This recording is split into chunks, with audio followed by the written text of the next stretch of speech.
George Kilpatrick, Inspiration for the Nation, celebrating people we feel good about. Ali Rahman is a member of the 100 Black Men of Syracuse, and in that role, they are one of the recipients of the Central New York Community Foundation's Black Equity and Excellence Fund, and they're using a grant of over $50,000 to support their programs. Ali, welcome to the program. So good to have you, and I am glad to see you once again. By the way, I'm laughing because Ali is my neighbor, actually. we neighbors. We neighbors up here. Yes, we are. Yes, we are. Here. So Ali, tell me about this program. 100 Black Men, of course, is a mentoring program where one chapter over 100 different chapters across the nation.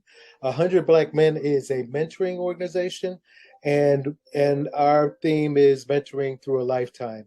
So we hope to really mentor youth all the way up through college. So, once you get into our mentoring program, we want to mentor you all the way through.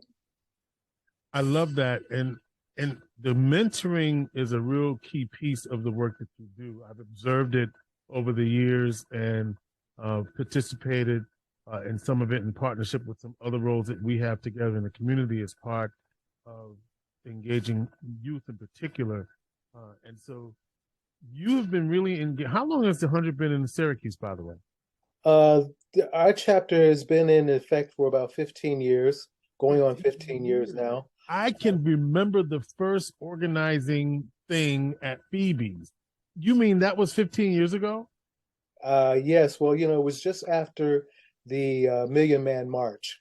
Of course, the chapter founders, Walter Island and Jerome Walker, attended the Million Man March. And when they came back, they had the intuition to start an organization, and they looked for an organization that they could start up to make a difference.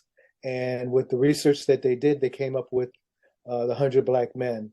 And that's kind of how it got started. They got some of the local Black men around at that time, and then began a series of meetings in order to construct the organization. So the actual chapter was incorporated, and New York City is the original chapter. And when you say New York City is the original chapter, meaning there are only two in New York, or you're one? Is there a Rochester? Is there a Buffalo? Or is this the only one? There's an Albany chapter, and the Buffalo chapter was, but right now they're kind of not operating. But we hope to get them back on board shortly. All right, so tell me about how you're using the Black Equity and Excellence Grant. We are very, very pleased that we were able to receive the funding from the Central New York Foundation. It is enabling us to continue the programming in which we serve the youth. And the particular grant will be servicing 3 different youth programs. One of them is the Junior Cadet Program, which we conduct out of Martin Luther King School. And we introduce different service organizations to these young people.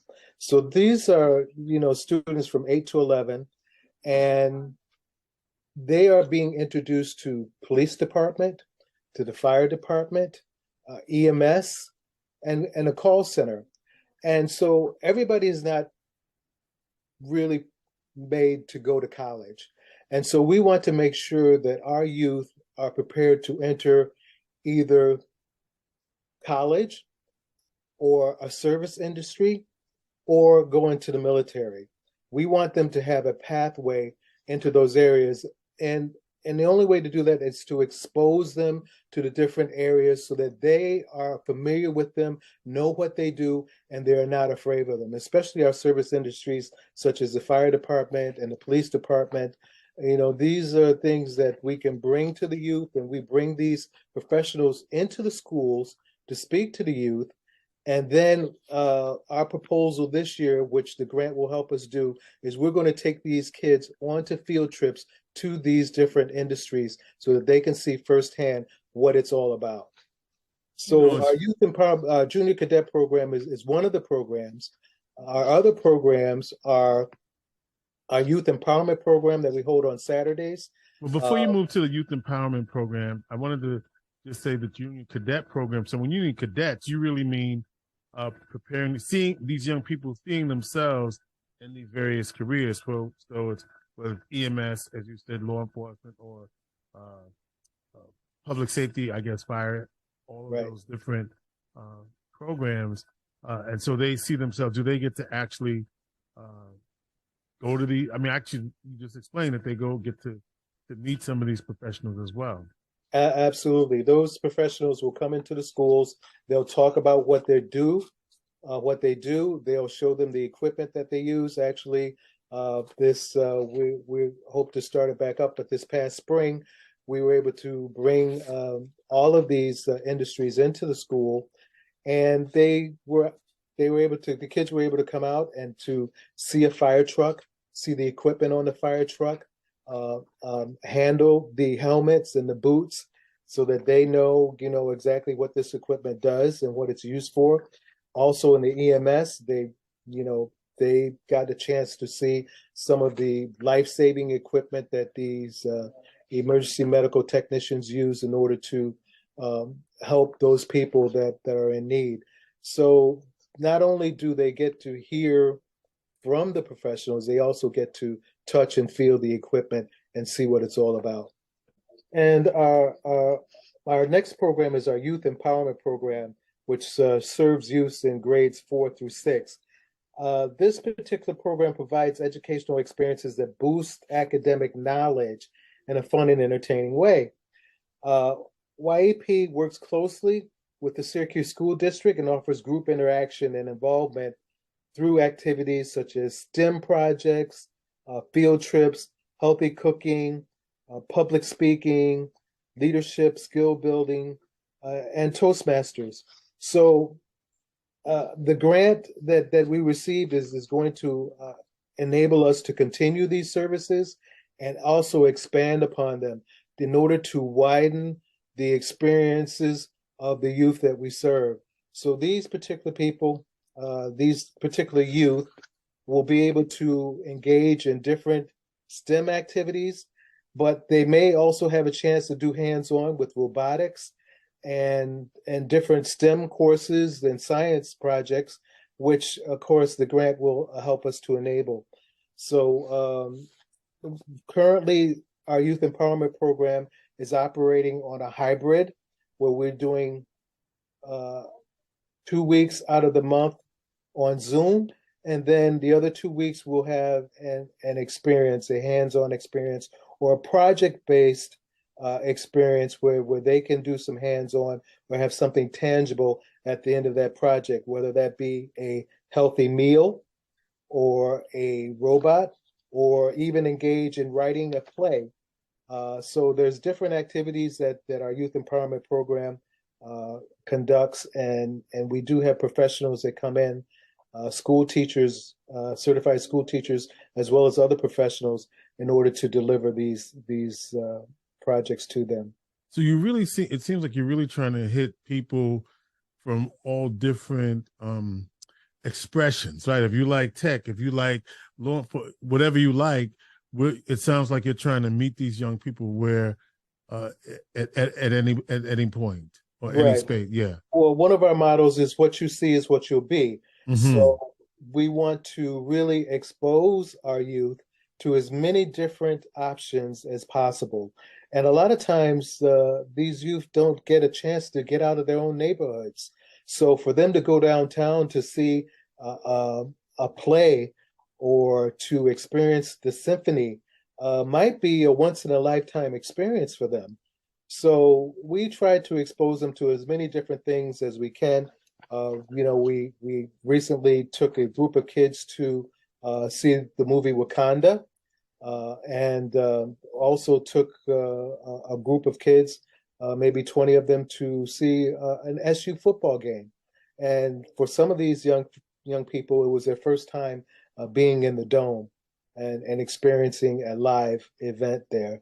So these are something that certain broadens their experiences, but also gives them an idea of what they may want to do in the future, whether that be playing professional sports, playing in a symphony, or even being hands-on and being a fire person or policeman. And your final program you want to talk about? Final program that I want to talk about, which is really the grant is really going to help us to really kick off, is our Future 100 program. And this Future 100 is for high schoolers. So this is from 10th grade on.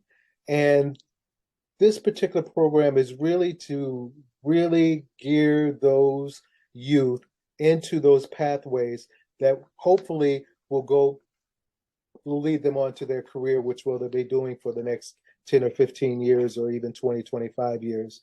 So recently, we were able to host the Harlem Eagle Academy, a group of 23 high schoolers from Eagle Academy in Harlem, New York, came to Syracuse in order to tour Syracuse University, Onondaga Community College, and some other No.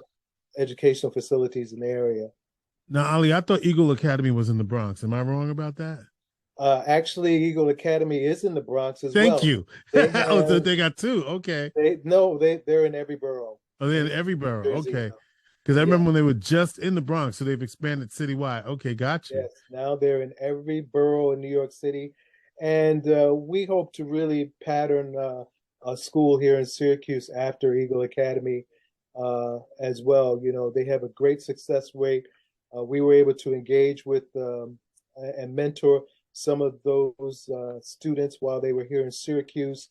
And we were also able to introduce them to some professionals. Sam Rouser, On Point for College, he was able to speak to the youth about going on to college and the services that On Point offers.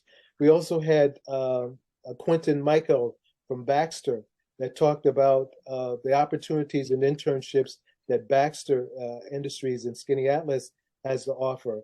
And also he dropped some gems to the youth as well in terms of dealing in the future and getting ready to step into the future and how to prepare for it. So the Future 100 is really, you know, the gateway for us to lead our high schoolers into a pathway which hopefully they'll choose a career from and go on to become contributing citizens. All right, the 100 Black Men of Syracuse and they're being one of the recipients of the Black Equity and Excellence Fund of the Central New York Community Foundation. You can see they're doing a lot of good with that grant. And so how do people get in touch with the 100 to take advantage of all of these great programs for you? All of our programs are listed on our website. You can download our program brochure and just go to www.100blackmensyr.org. And you will also be able to fill out an application for any of the number of the programs that we're doing. Those are just 3 of the programs that we're currently operating and hope to expand upon. So we're looking for some great things to happen in 2023. And we certainly appreciate the Community Foundation for endorsing us and helping us to serve the community. All right. Ali Rahman, he is with the 100 Black Men of Syracuse. Ali, thanks for joining us and continue good work with the 100 Inspiration for the Nation. Thank you, George.